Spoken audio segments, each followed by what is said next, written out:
there, World of Tankers. Welcome back to another one of my videos. I am Blitz, and today I'm going to be talking about the AMX-30B.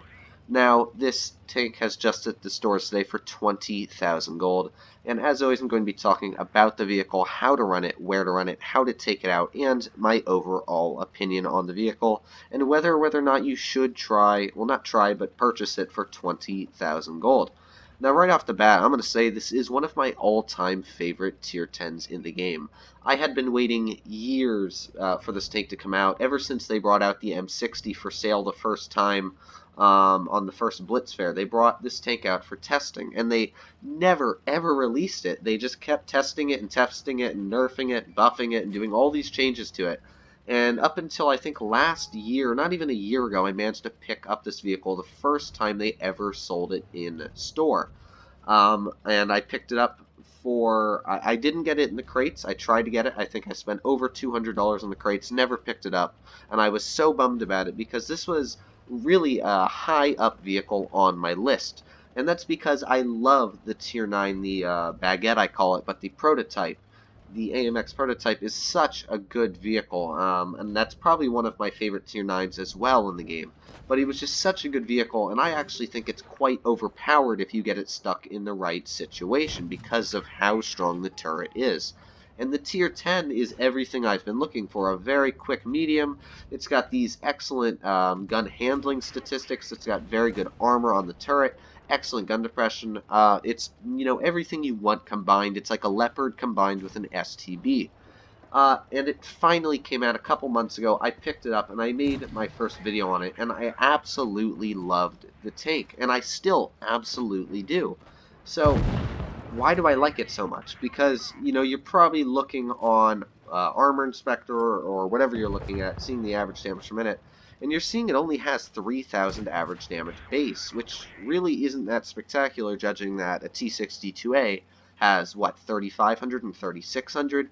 It's going to completely just demolish you. Even like the 121 now, it does more damage than you, and it pretty much has the same reload. It's going to be dealing more damage per minute to you. This is one of the lowest average damage per minute tanks actually at tier 10, especially for the medium class. It might actually be the lowest. However, I still do really, really well in it, and that's because of the other characteristics stuck on it.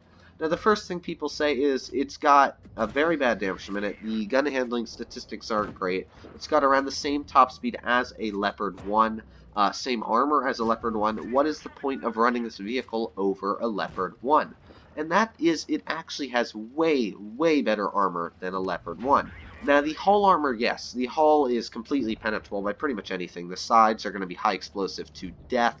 That is a very, very easy spot to shoot. However, the reason the tank has such a low damage per minute is because it has such a strong armored turret. Now, the position you can see me in right here, that Object 263 bounced right off of my turret. Now, a lot of people argue that because this tank has that huge gun mantlet sticking out, it actually makes it such a weak spot.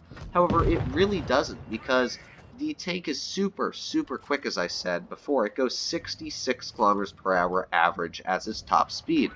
And the reverse speed on it is 23 kilometers per hour, which means you can reverse very, very quickly. Not to mention the tank is a 37 power to weight ratio, which is really, really good. So you can very easily maneuver the tank backwards and forwards while you're driving up a hill using your excellent 10 degrees of gun depression, and just have enemies ricochet off of your turret. Because, if you take a look at it, it's a very, very small turret, and the whole gun mantlet of the turret is completely impenetrable, about 330 to 400 millimeters thick. Its spaced armor, heat shells will dissipate right through it. Anything that hits your gun mantlet is immediately going to be destroyed. Even around the cheeks of the turret are still very, very strong, about 250 to 300 millimeters. And when you use your 10 degrees of gun depression, this entire upper plate of the vehicle also becomes pretty much an instant ricochet for all shells in the game. So you can start to see why the armor on it is actually quite good. Now, again, that cupola you can see is huge. It's almost bigger than the turret, to be honest. However, people think it's such an easy turret to hit until you actually aim at it. It's very, very hard to hit weak spots on tanks because you think, oh, it's going to be easy, and then you aim at it. But when the tank's moving back and forth, your auto aim's messing up. If you're using mouse, you're trying to follow that cupola, you're moving back and forth. And half the time, you're going to spend so much time aiming at that, the enemy's just going to pop out, shoot you back up, pop out, shoot you back up. And the really, really nice thing about the AMX-30B is it actually has very nice gun handling statistics. Now, it's definitely not nearly as good as a Leopard, but it's still good enough to be able to snap shells easy as 1, 2, 3 into the enemy. And the heat penetration isn't that bad when you run calibrated, I think being around 325 millimeters thick. Yeah, it's pretty good. Let's get stuck into the second replay so I can talk a little bit more about it in battle. Now, the replays you're seeing here, don't get fooled by them. You know, this replay here, I think 5,600 damage, something like that. The one before you saw 4,600. Don't ever get fooled by the replays that any YouTuber shows. I'm just showing the replays to try and show you the capabilities of the tank. However, as 99% of you guys know, every battle I play that's excellent, I have a bad battle. And with this tank, battles can go very bad very, very quickly because, as I said, the armor still isn't spectacular on the hull. It's really only the turret that utilizes that really, really good gun mantlet. Everything else is just as easy to pen as like an STB or a Leopard.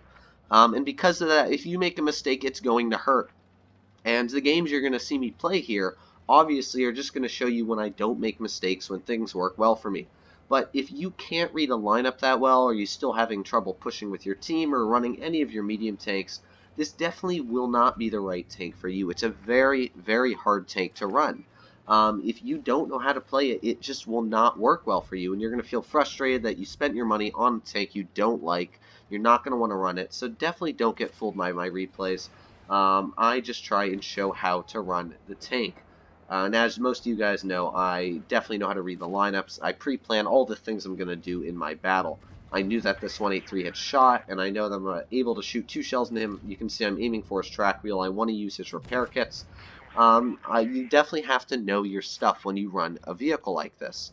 Now, the nice thing about it, as I said, is it's got that really, really good gun mantlet, and that's really what sells it for me, is because, you know, I've always ran tanks like the Leopard, and I think the Leopard's good, but you really can't afford to expose your turret.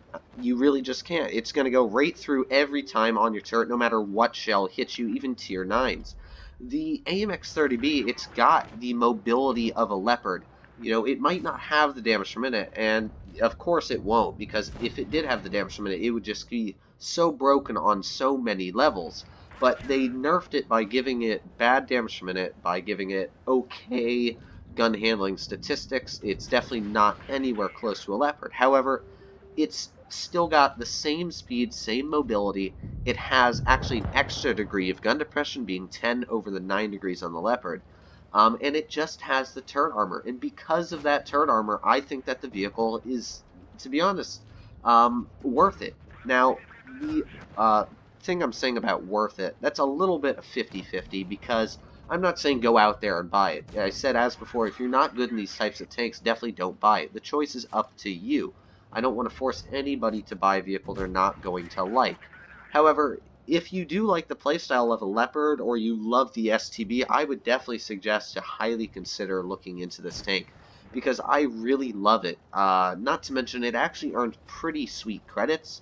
It's just super fun to run, and it does really well in battle. As I said, it's got the armor of a Leopard on the hull, but the turret is like an STB-1. And it's got the very, very good mobility, very, very good camo rating, also good spotting. And because of that, you're actually able to be very, very flexible in battle.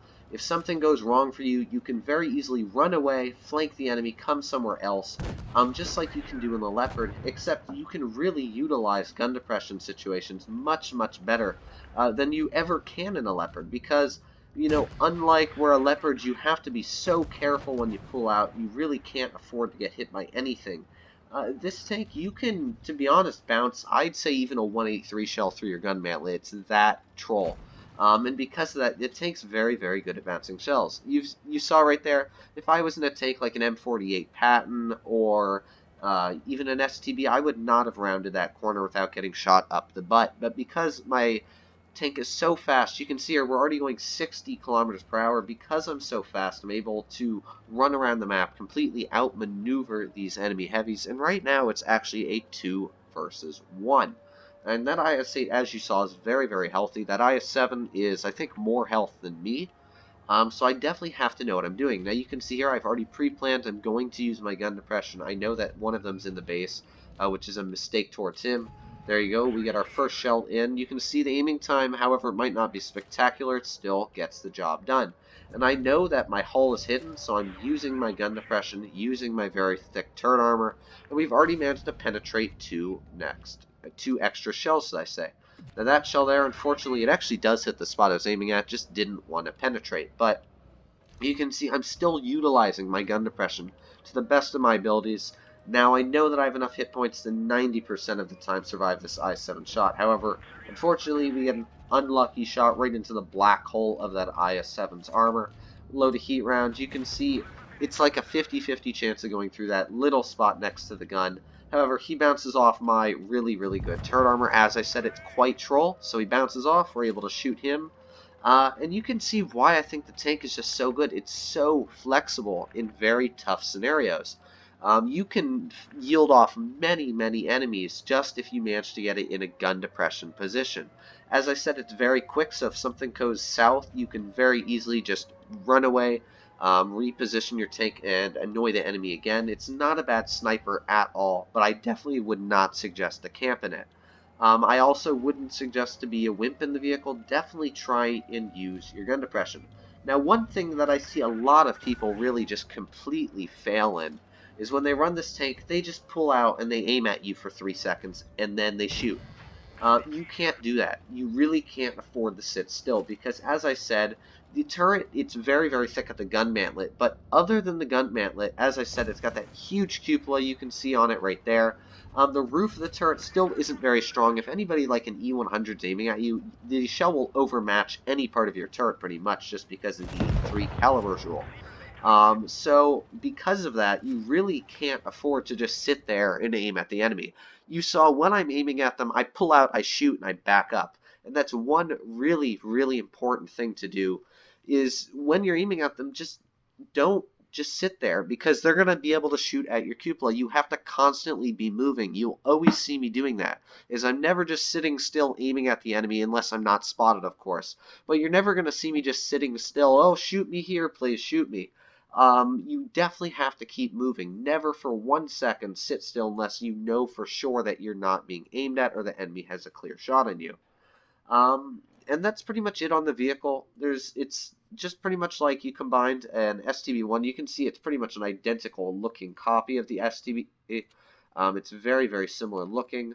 But personally, I like it much better than the STB just because it has that much, much better power to weight ratio.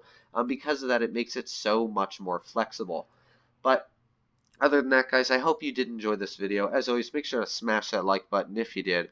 If you didn't, let me know why you didn't like it. Let me know why you don't like the tank. Give me a bunch of reasons, whatever you want. But other than that, guys, make sure to subscribe, and I'll see you in the next one.